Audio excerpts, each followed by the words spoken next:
Hi, everyone. I'm Barry Stagner, and this is his channel Newsbreak. President Donald Trump announced on Wednesday that a permanent ceasefire in Syria has been reached and that all U.S. sanctions enacted against Turkey will be lifted. The president said, "I have therefore instructed the Secretary of the Treasury to lift all sanctions imposed October 14th in response to Turkey's original offensive moves against the Kurds," Trump said, and the president also expressed confidence that Turkey would do its part to maintain the peace in northern Syria, where the United States withdrew its troops on October 6. Trump said that a small number of U.S. troops will remain in Syria to protect the region's oil, despite claiming that the United States is getting out of the country after a decade. The announcement on Wednesday came a day after Turkish President Recep Tayyip Erdogan declared that his country and Russia had reached a historic agreement that would remove all Syrian Kurdish fighters from the Syria-Turkey border region.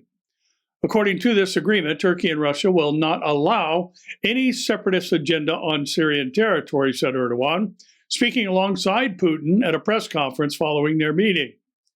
Within 150 hours of that meeting, starting at noon on October 23rd, said Erdogan, YPG, or the People's Protection Units, terrorists and their weapons will be removed to the depth of 30 kilometers and their positions will be destroyed.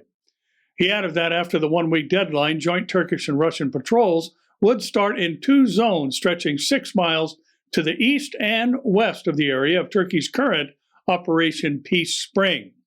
The purpose of the Kurdish offensive in northern Syria, according to Turkey, is to create a safe zone along the Syria-Turkey border free of Kurdish fighters, particularly those belonging to the YPG militia, which Turkey views as a terrorist organization.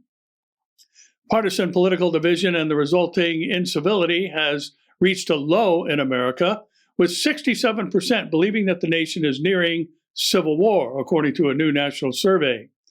The majority of Americans believe that we are two-thirds the way to being on the edge of civil war, and that to me is a very pessimistic place, said Mo Alithi, the executive director of Georgetown University's Institute of Politics and Public Service.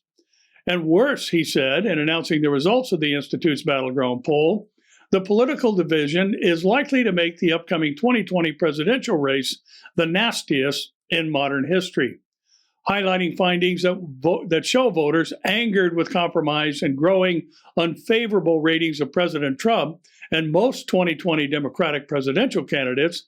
He said the polls paint a scenario of a picture of a highly negative campaign that will continue to exacerbate the incivility in our public discourse.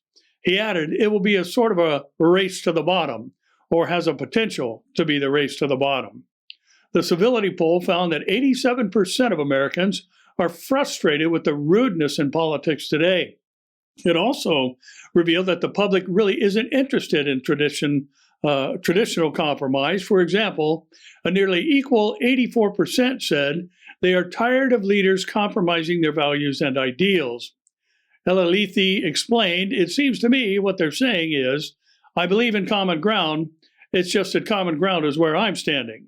As soon as you move over to where I am, we'll be on common ground," was his conclusion. It also pointed out the favorable ratings of presidential candidates and said that 2020 may be a rare race between candidates that less than half the country actually likes.